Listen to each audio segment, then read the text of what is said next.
വാക്കുകൾ കൂരമ്പായി കുത്തി തറയ്ക്കുന്നു, വാക്യങ്ങൾ ഒരു ഈർച്ചവാളായി അറുക്കുന്നു, കരളിനെ ഒരു 100 കഷ്ണം നുറുക്കുന്നു.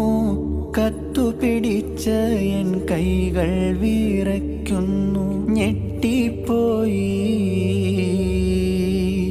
ഹൃദയം പൊട്ടിപ്പോയി, ഞെട്ടിപ്പോയി ഹൃദയം പൊട്ടിപ്പോയി. കത്തിനു മറുപടി തരാനൊരു പിടിയില്ല, മുട്ടിപ്പോയി ഉത്തരം മുട്ടിപ്പോയി.